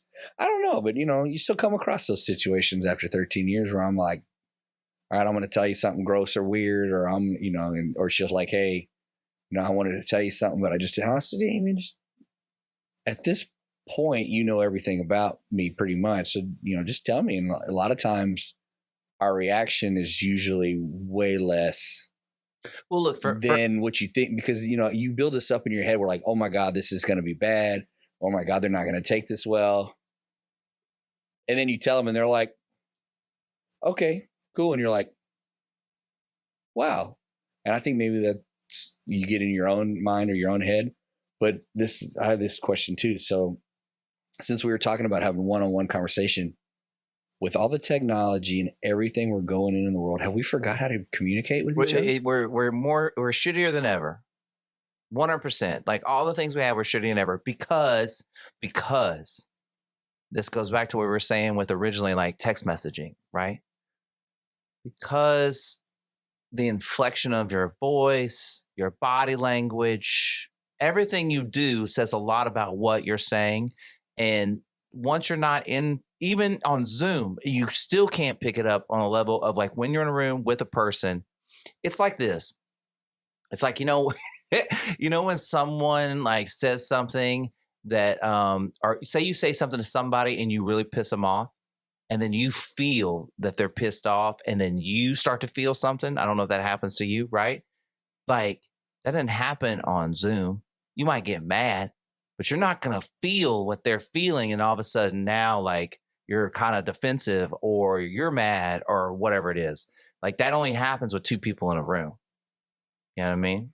It's almost like the whole, when you were young and even probably before our time, talking like the 60s, 70s, your first date with someone might be sitting on their front porch because they weren't allowed to go anywhere. And the only way you could get a chance to like talk to a girl was to sit on her front porch of her parents' house. Mom and dad are in the living room and you guys are out front, but you had to talk to each other. That's how you knew that you wanted to be with this person and things like that. And nowadays, everything's done on apps. And I mean, I watch it in the bar. I can look down the bar and there'll be 20 people at the bar. 18 of them are doing this. And I'm guilty too, because my bartender will be looking at something on their phone, or Snapchatting. Can I just, what do you think? I just thought of this, and it's probably a horrible idea.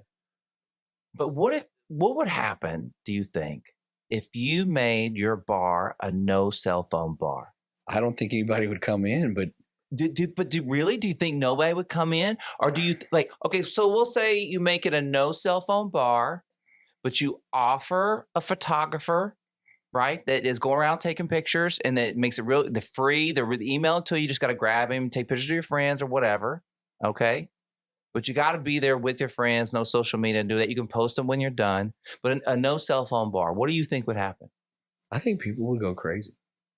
Like, because they couldn't have their cell phones? Yeah, they would not know how to interact with each other anymore. Because even like an uncomfortable silence or an uncomfortable pause will make you go like, hey man, did you like that sports game? Or did you like this? Or did you like that? Or hey, what kind of car do you drive? Like you'll throw something out there to continue a conversation. And you might learn something really cool about somebody. Now you just go, I'm going to look at my phone for a minute. And you go, okay, I'm going to look at my phone, because you get uncomfortable. And I think people in bars wouldn't know what to do anymore. This is exactly what we're talking about though, right? Absolutely. Is that you need to be uncomfortable. Like you need to be with people and be interacting. It helps you get out of your own head and your But own here's space. here's the thing. You really shouldn't feel uncomfortable about it. I It's mean, like a it's shoot where you could at least put your phone in a little thing where it's like a little box and it closes off, and you say, "Hey, hey, no. Okay, here you go. What if it was like this? Like, I mean, and I really don't think this is. Look, maybe I'm stupid. Okay, maybe okay. This is what we do. It's a great idea, Look, okay, but it's I'm not trying to talk you into it, but like we'll test run it. This is what we're gonna do. One night. We're gonna pick a night, okay, like a Saturday. And at the door is like, when you go to those comedy shows and stuff, they make you put yourself. We're gonna have one of those things where you put all the phones in the thing just as you come to the door. Okay, you just carry it around with you like you do with the comedy thing. We'll have a photographer, and we're just calling it like like a just be present bar party or something like that. You know what I mean? And just like try it and just see what happens. Like when I was in college, which was a long time ago, we did not have cell phones of this capacity. So when we go to parties, we depended on the photographer. You remember when we'd be downtown and like we didn't have, you'd depend on that photographer to come through the bar. I don't know what that guy's name was, but he would always be downtown. And then you give you a business card and then you would go download it from the fucking internet. Remember that shit? That was cool. Because you didn't know what the picture was like. You had no idea. Like, and you get on the internet, and you're like, "Oh my god, what's this picture like?" Man, we were drinking. Oh, I forgot about that. Or like, or whatever in the background. Or look at that girl. Cell phones don't do all that. You can't do that anymore. Like, because like there's no build up, no nothing. There's a way to mess with your friends, and it's crazy how it's. Okay, what if I throw like a no cell phone party? I mean, that would be cool. Like I said, we could try it. I mean, like concerts or like comedians, they make you put your phone in that deal. I feel like you've paid for a ticket, you'll do that. But I still feel like people are like, man, I don't want to put my phone in that thing. But that's what's so it's crazy. You cannot depend. Like we laugh because my wife is trying to get us to put our phones in the bowl. It is so hard to detach from that stupid cell phone. Can I tell you? Okay, so I feel like I said this before. My girlfriend's horrible with her cell phone. She never knows where it is. That's a great thing. But you know what? But in an emergency, you're like, hey, you didn't answer your dang phone. No. So like this is what we came to. I was like, in these certain moments, I really need to make sure. And she'll go, yes, I'll make sure I have my phone.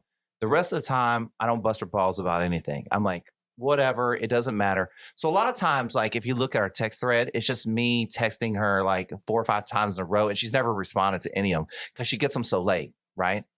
But what it's done is for me, it's made me less attached to my phone too, because that really weird importance of like the messages that you need to send kind of during the day with people that you're close to and stuff like that. It just goes like, no, this is just for like, hey, are you picking up our daughter or not? Yeah, great. We can have interactions either in person or on phone calls or like on Zoom calls. That's where that should be. This texting thing. And then that texting thing is something that kind of always brings me back to my phone. And then now I'm on social media. Mm-hmm. So when I kind of put it aside and leave it like that, it's been, because really when I'm at work, the only person that I really need to worry about is her. If there's an emergency, everybody else can kind of wait, That's funny. I mean, it's so weird. Like, but I'll do like now with the bar stuff, I'll get up and I tell them, text me in the middle of the night because I'll turn my ringer off so I don't hear it. But I'm like, but then I wake up in the morning and I wake up at like 7 a.m. where none of the staff is up and I can see what happened or what I need to do or like, do we need change? Did something happen last night? See, that's appropriate. That's good. It's good. And then then I go, okay, I can call these people at 10:30 because I know they're not going to wake up before 10:30. So I'll wait till like 10:30. And I'm like, hey, man, okay, I needed to call you back. I wanted to tell you this, this, and this. Did you just wake up? And they're like, yeah. And I'm like, okay, if you don't get it, call me back later. But this is what I got. And they're like, what are you doing? And I'm like, I already dropped my kid off at school. I already had breakfast.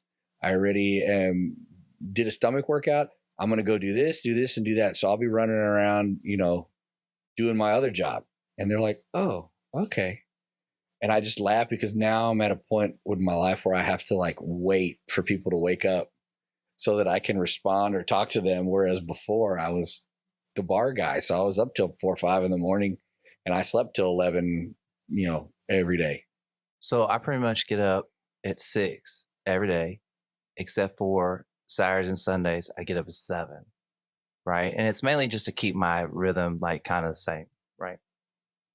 But I have a new friend and he gets up like, bro, he'll text me like at 4:30 in the morning. And like, I'm like, what the fuck are you doing up like at 4:30? He's getting up, he's working out, he's doing this, he's already up, like doing his shit. You know, so by the time it comes to like 10 a.m., this cat's already like in the afternoon on his clock. But mine's kind of like that too, you know, and same thing. I have to wait for people to I have all this stuff. I'm like, oh, I need to hit this person up, do this. I have to wait for people to get up. The one thing I like is I can read it and understand, okay, there's a problem. And if I'm laying in bed or I'm just waking up, I can like brush my teeth, kind of run it through my head for a second and go, okay, this is what I think we should do. And it almost gives me a quiet moment where they're not asking me a question and expecting an answer. Like it gives me, 2 hours, 3 hours to really think about something before I give an answer. So I do like that aspect, but it is definitely different for me too. I mean, it took me a year and I'm still working on it from when I stopped bartending to try to turn my sleep cycle enough. You probably had to inch it, I bet, huh?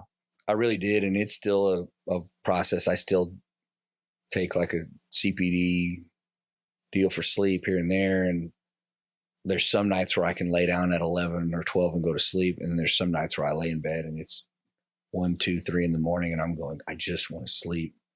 But when I first got out of the bar business, it was brutal. I was up till 4:35 every single morning. And even with the kid getting up at 6:37, I was getting like an hour and a half, 2 hours of sleep. And I mean, I was just dragging.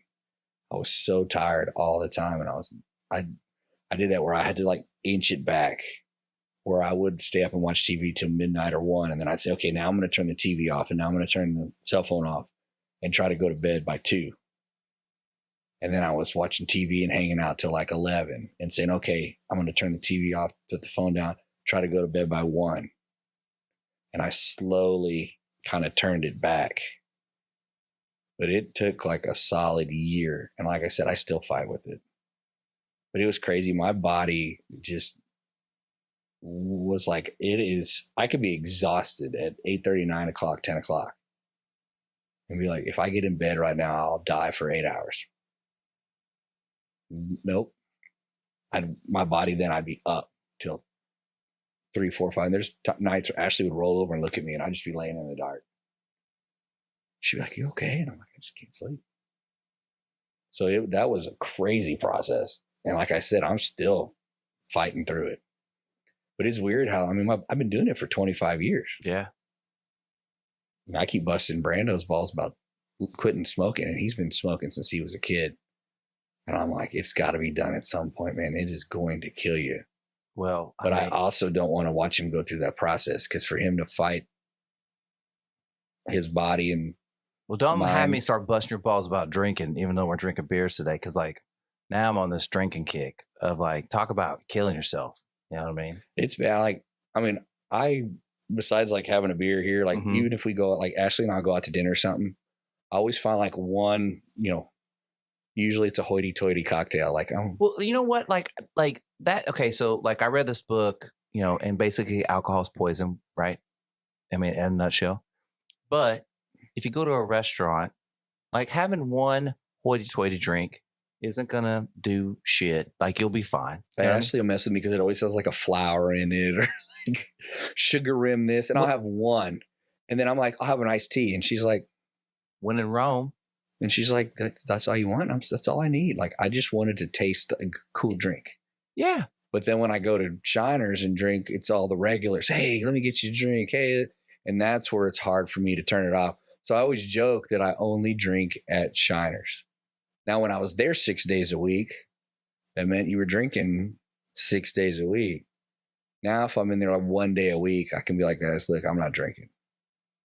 But usually, if I'm there 1 day a week, I'm like, okay, I'll have a drink or two, and then I got to go. It's hard. You know what I mean?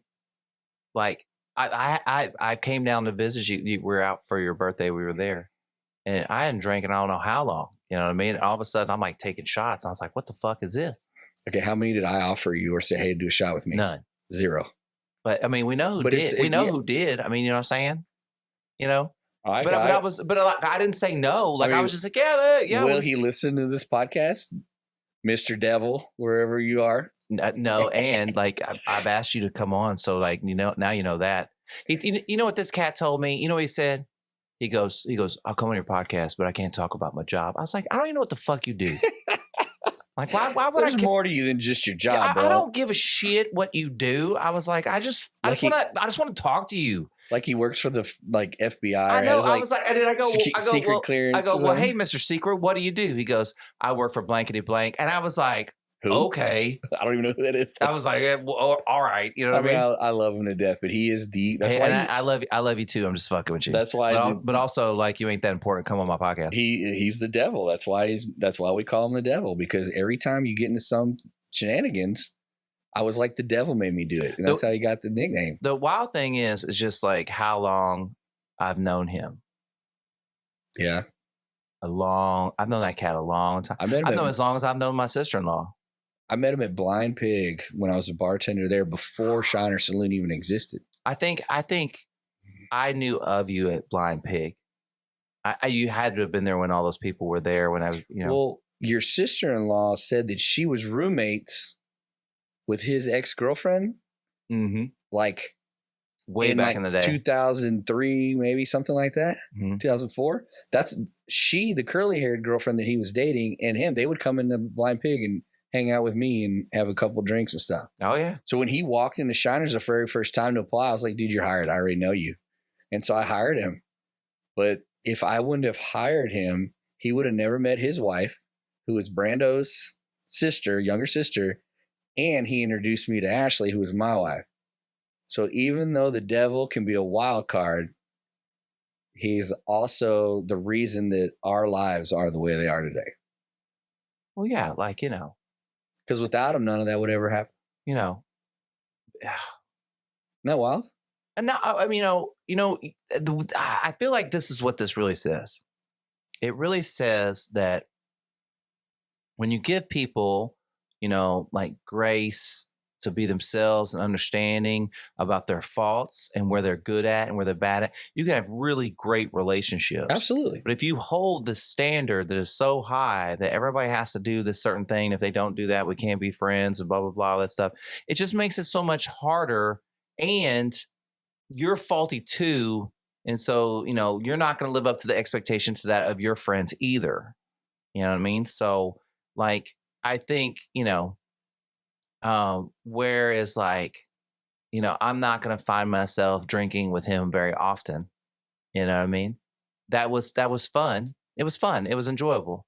I really wish I wouldn't have drank as much, but like, I didn't regret it in the sense of like, oh, like, I shouldn't have done that. You just got to pace yourself. Yeah, you got to pace yourself. Know your surroundings. Well, it was more like, hey, I'm here in this moment with him. I'm going to be in this moment. I'm not going to worry about tomorrow on that level, because I also knew I could handle it. This final segment is brought to you by HeyJustBe.com. I believe that achieving balance in the mental, physical, and metaphysical aspects of your purpose through learning, serving, and creating can transform your life into one you truly enjoy living. Want to learn more? Visit www.heyjustbe.com. So how I usually wrap this thing up is I ask people, what do you do to just be the best version of yourself so you can be good for everybody else? Nailed it. So besides listening to my wonderful advice and working on your core exercises and trying not to drink, you doing anything else to take care of yourself? What do you do to recharge yourself to be a good dad? What give me some dad secrets. That is a good one. Be a big kid. I take a long poop. My wife harps on me. Let's talk. It's getting in there and relaxing, and it's quiet for 15 minutes. Let's talk about the long poop. Let's talk about that real quick. Okay. One, if you're a parent and you've taken the long poop, I don't think you should feel guilty about it at all. If you have any guilt about the long poop, don't feel guilty. But other than if you let your house is on fire and you let your kid outside the bathroom, but like, would they open the door? They come in you'd there have with bigger you. problems anyway. But the point is that like, if you spend a little extra time in the bathroom just to gather yourself, that's like, if you left your kid watching any kind of level of cartoon, they didn't even know you were fucking gone. Right. So don't feel guilty about it. and take the long poop. You know what I mean? Like I do that from time to time. Here's my fucking downfall. I fucking always forget to lock the door. Yeah, I don't either. Because if they need me, they can open the door. And then when she busts in, she's like, "What are you doing, Daddy?" I'm like, "I'm taking a poop."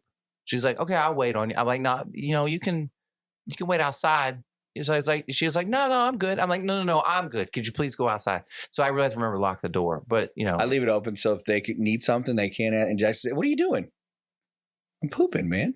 Same thing I was doing last time I was on the toilet. I even tried to threaten her with I was like, "This is gonna stink." You know what I mean? Even though they don't care. Like she's like, "I'll wait, Daddy. It's fine." And I was like, "What is wrong with you?" What else did I do? I started going to Stretch Zone. Very good. I go every 2 weeks and I get a really good stretch. And I mean, when I worked with you, I was stiff as a board. Like my body would not move. And I kind of took your advice on that too and was like, I got it. Even if I'm not, like, I didn't want to exercise because it hurt. I didn't want to run because it hurt. And then when I started working out with you, where you were like, bro, like, you've got to stretch. Like, we spent 90% of the time that we were hanging out stretching. And you were like, it ain't no use lifting weights if your arm can't move that direction. And so I really kind of took that to heart too. And I was like, I can't be this immobile if I'm chasing kids around. So I kind of said, hey, I'm going to dedicate this time and energy to that. And everybody's like, oh, it's like a massage. And I'm like, no, it's like a stretch. Like, I push the limits a little bit every time, but it's a good hour where I can kind of zone out. Same thing, kind of refocus my thoughts. I might think about an email or two I need to answer, or like, what I need to do the weekend. I like to do it on a Friday so that I feel real good Saturday and Sunday running around with my kids. And then lastly, I started going back to church. And it freaks people out at the bar when I tell them, hey, I need to leave. It's Saturday. I want to get up and go to church in the morning. And they're like, what? And I'm like, I'm going to church in the morning. And they're like, what kind of church do you go to? So I like my church. I like where I go. It's good for my focus. It's good for me to have a little God time. And I tell them, I said, look, man, if you don't believe in God, believe in something. Karma, reincarnation, it's something that gives you hope, something that gives you a little bit more than just, I'm going to live this life and I'm going to be dirt in the ground. And I think that's where I tried to help a few people I know, but I also call my church the Michelob Ultra of church because it's very cool. It's very easygoing, but I get a better message there and I grew up Catholic. So I did Catholic high school, Catholic junior high. Every Friday went to church. Every Sunday went to church. And it was very much kneel, stand, kind of old Roman style, fire and brimstone. This is very just cool. Like, they talk about the history of the Bible and what happened, and there's a message in there. And it always comes around where, like, when they get to the message, they're like, and this is kind of the message that we get. Take it the way you want to take it. I always get something out of it. I always feel better when I walk out the door than I did when I walked in. And I find myself talking to God more and praying more and just doing a little more and trying to be better more. And I like, you know what? A lot of people have problems with religion. A lot of religious people are bad people. I take what I get from it, and that's between me and whatever higher power is out there. And I think it's really helped me in my progression as a human too. I mean, if I stayed the same bar owner person I was when I was 30, what good would I be at 33 and 35 and 39 and now 46? And with me, it's really, I was at the right place at the right time where we were like, let's check this out. And man, it worked. It really helped me a lot. I think it's weird. Maybe this is fucked up. I think it's weird that people think that like God and Jesus were just like, you know what? Even if like change comes along and technology gets better, I still want to communicate the oldest way I possibly can, right?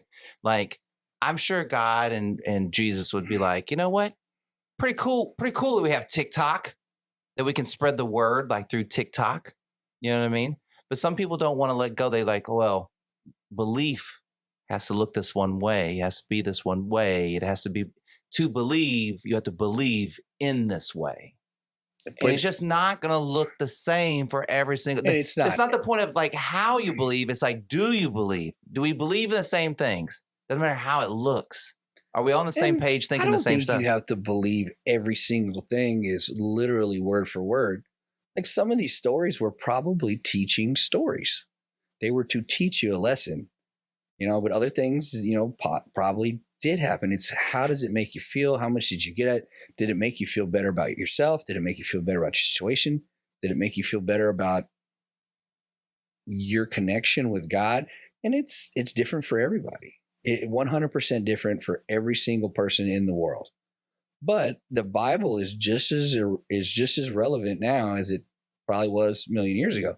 Granted, we don't talk about sheep as much and, being a sheep herder and stuff, but we still go to work every day and we still do the hustle and it's still the same stuff.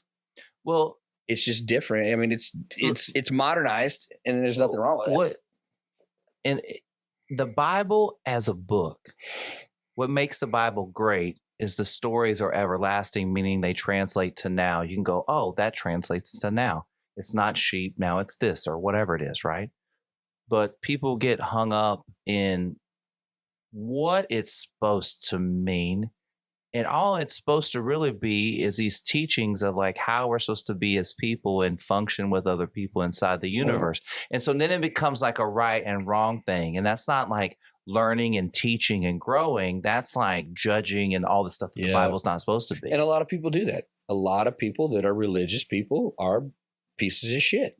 Well, it's because... And a lot of pieces of shit don't believe in the Bible. Or a lot of good people don't believe in the Bible. And it's just... The world is so full of different people. You just got to kind of take it. But it's for me. It's like when people bust my balls about it, I'm like, hey, man, it's not for you. That's cool. I'm not asking you to come with me. I am doing what's good for me and it works for me. And it works for my family. But I've invited some people and some people have gone with me and some people I go, hey, man, if you're interested, just give me a call. But it's usually people that ask, hey, man, do you like it? I say, yeah, I'm out. I really do. But it's funny too, just weird things. Somebody asked me, oh, what's your favorite, verse in the Bible? And I told somebody this one I like, and it's about being a tree and being fruitful and, producing good fruit. And then I told this to a buddy of mine. And then a week later, I go sit in church and that's the first thing that they brought up was that same exact verse that I picked. And I was like, what are the odds that would be? And it's just weird how little things like that. Is it coincidence? Could be. You want me to tell you Is it reinforcing a message that I already had in my heart? Maybe it did. But that's for me. You want me to tell you my church epiphany story? Yeah. Okay. So, I am really drawn to the story of the prodigal son. Okay. It hits home a lot for me. Right. And I have tattooed on my wrist the verse for the prodigal son, and I took it straight from my great grandmother's Bible. So basically, we transcoded it, and then he tattooed it on me. Right. At the moment where I kind of had hit my lowest, coming out of my divorce, I go back to church. The first sermon that was preached was the story of the prodigal son. Now tell me what the fuck that means. Yeah, there's 52 weeks in a year, and there's a lot of Bible, and they don't cover it. You were there, you're in the right place at the right time. Does God know that? But but also I had to take the chance to go to church when I really didn't want to go to church, right? And do the things I really didn't want to do, and try to take care of myself and move this forward and have progress and be okay with change and all those. I had to kind of do that to have that happen. If I had stayed home that day, none of that would happen. None of that happens. But I had to keep pushing my ship kind of forward, even if it was just an inch. Yeah. Even if it was just that little bit, what I could do that day. I think people really underestimate what can you do today and the momentum it creates moving forward. And it does, man. It's like, I mean, as stupid as it sounds, if you decided to say hello to every single person today, just try it. And whether they responded or not, one or two are going to go, hey, hello. And one or two are going to walk past. But then those people might say hello to somebody else and it kind of catches on. But I also believe in good vibes bring good vibes. And I know you do too. People that are always crappy to themselves and other people will always be surrounded by crappy people. People that treat themselves like garbage, other people will see them like garbage. You have to have a better mindset. And, you know, God helps a lot of people with that. And some people it doesn't. But I think when you start to get that connection, it makes you believe in something better, but it also makes you believe in yourself a little bit more. And you start going, okay, I need to pick myself up. I need to do this a little better. I need to, maybe I get up and I'm going to cook everybody breakfast. And then, the next morning somebody else cooking breakfast. And they're like, dude, you did that for me. That was awesome. And I always feel like you said, an inch, keep giving an extra inch every time. Then all of a sudden those inches turn into feet. Those feet turn into miles. And then all of a sudden somebody else is running a mile with you. And I think it's a great thing. And like I said, it doesn't work for everybody. I've never had this thought before, but the Bible is kind of like an instruction manual for you. You just got to know how to read it. Right? But it's not an instruction manual for you to learn the rules for everybody else. Nope. They got their own instruction manual, which is called the Bible. And they have to make their own interpretation of their own instruction manual of how they want to be as people. And it's kind of like we very much are people like we learn the rules and then we want to make sure everybody follows the rules, right? But those are our rules, because like the Bible doesn't put out those rules. You know what I mean? The Bible preaches like allowing people to be who they are, what you want to do, trying to lead with love, all that kind of stuff, right? I mean, the basic only real rules that I can leave is the 10 Commandments. But even if you don't believe in God, those are pretty decent rules to follow. Don't kill people. Don't steal shit. Don't treat your parents like garbage. Those are pretty basic society rules as for a moral person, whether you believe in anything or not. Let's talk about this real quick, just because I feel like it. I don't know what I feel like I believe in God. Okay. But I have plenty of friends that they will do the old, I'm spiritual. Everybody's heard that, right? And what's so weird is that those two people, the people that say, I believe in God, and the people go like, I'm just spiritual, don't understand that they're saying the same goddamn thing. Right. And then get hung up on the fact of the one thing, which is like, basically this one side is saying, I believe in the universe. And the other person is giving the universe a name and calling it God. Yeah. And they're getting hung up on the semantics of it. And that is fucking stupid, because you're saying the same thing. You want this. That's what God is doing the right thing. Call it whatever you want. Call it whatever religion you want. Call it the universe and the way you should be as a human being. But that's it. You know what I mean? And it's weird that it's not enough. It's not enough to just be like, hey, I believe there's something bigger than us. Because that essentially you're saying there's something, God, or the universe, right? A lot of people go, well, that minister said this, or this, preacher said that. Well, he's a man. I mean, he's interpreting the word. Is he doing it wrong? Is he doing it right? That's not for me to judge. But I've always said that there's a lot of things that I've done in my life, and that's between me and God. And I'll answer for him with him. I don't need to, anybody else in the world. Like if I hurt you in the process, I want to tell you I'm sorry because I didn't mean to. But anything I've done, that's between me and him. I have a buddy that's gay. And he's like, well, they don't like gay people. And I said, well, there's some things in the Bible about sodomy and, gay. I said, but do you believe in God? And he said, well, I do believe there's a God. I said, then why can't you have a relationship with him? I said, who's to say who you are with God? I'm not trying to fuck up the Bible, but I'm not either. But that shit was written a long time ago. You know what I mean? Like, who knows what the interpretation of it also says? These are text messages from like after Christ. I mean, like these are old ass text messages. Who knows what they were trying to say with those words and the emotions behind them, right? When I told him that, he was like, I said, hey, if you get to the gates of heaven or whatever is there, and God's like, hey, you did wrong. You'd be like, dude, like, and you could talk to him about it, because that's the type of relationship that I hope we have. And that's me. That's my interpretation. But I was like, I hope that I have that kind of relationship with whatever higher being is out there in the cosmos. And he kind of laughed and he kind of went, that's really good. I like that I can have a relationship. I said, dude, don't let other people judge who you are. Whatever you do is between you and God. And he laughed about it. He said, that's really good. I like that. And I was like, it's not for everybody. I got a good friend that's atheist, everything. And I'm like, dude, like, I would rather believe in something that gives me hope. I'd rather, let me say this. If there is zero God and we are all just here to die and become soil and go back into the planet, I would rather live my whole life with hope that there is something greater, with following some basic guidelines that make me at least a halfway decent person.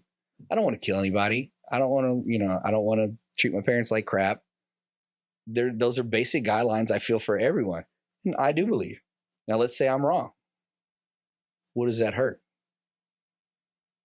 Well, let's say you live your whole life with zero hope, with we are just here to make money and fornicate, and they're all great things, and die and become soil again and be part of the earth.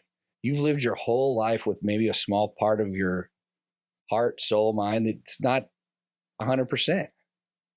And if you're right, great. But if you're wrong and you get there and you're like, hey, what about me? And they're like, well, man, you didn't believe in any of this crap in the first place. I just feel like that's a crappier way to live life. Look, I'm not trying I said, it's not for everybody either, but I don't know. I'm not God. Look, I ain't trying to be all meta, but if you are a believer of atheism, you're still a believer of something. So it's weird that you would question believing in Christ when you have your own beliefs. You have your own, you have beliefs. Being atheist is having a belief of something. You know what I mean? And you're like, no, I don't believe in anything. Well, you actually do. You actually believe in atheism. That's what you believe in, and that's crazy, because even in believing in that, you're recognizing that there's something bigger than us, because you believe in something. But you don't want to recognize it. But you don't want to recognize it. Even though you are recognizing it. Even though you are recognizing it. And it sounds so meta to say that. But it's weird. That's why I'm afraid that somebody will get all upset about something you say about religion. And that's the hard part. You just got to take it for what it is for you. What this is the strangest thing that happens to me is that I always try to be a good person all the time and say nice things and do nice things for people. And when people will say things like, they'll go, oh, but you're like really religious, huh? Like I've mentioned nothing about religion. I've said nothing about what I believe or whatever, but my actions seem to kick off that like I'm a religious person. And in that moment, I'm going, oh, I'm doing my job. That's the correct job. Doing something right. I'm doing something right. But it's so weird that it's almost like it's a negative connotation, because then that person is kind of like, I don't know if I want to do things in front of you. And like, that is weird. Like, I don't care. Well, I believe in karma. Like people that say, I believe in karma. I believe in karma. I believe if you do good things will come back to you. That's believing in God. But at least you're believing in some part of the cosmos. And I always liked it. I feel like there's something bigger than I believe in aliens. I don't care. Like, that means you believe in something bigger. We're on a spinning fucking rock in a universe with other fucking planets, and you don't think that there's something that created all this shit that not even goes around, but is going around and moving. Yeah, that's the biggest magic trick fucking ever. Ugh. But one thing, like, I know we're now on this religious talk, but they talk about, where's God? Well, a lot of things in the Bible are like, oh, that person waited for 40 years. Oh, that person waited for 35 years. Oh, that person waited a long time. Oh, the apostles were waiting for God and he came at like 4 or 5 in the morning. So they waited.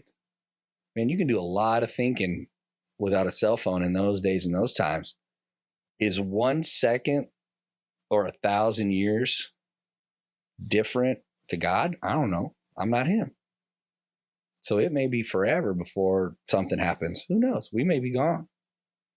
But it's just out there, and I just believe in it. I'm like, I'd rather believe in something than believe in nothing. Well, and I like what I believe. It works for me. Like I keep saying, it may not be for everybody. Well, again, believing in nothing is believing in something. You know what I mean? And so it's like, it's back to your original point of how do you want to live your life? Do you want to live it from a place of positivity and positive emotions and thoughts and ideas and feelings? Or do you want to live from a place of being like, nothing's happening for me, it's all happening against me? Yeah. Well, but that's what I do. Stretch zone. Good 15-minute poop where you get to relax. Yeah. Go to church. Taking anything that helps you be a part of something community. Bigger. Yeah, community.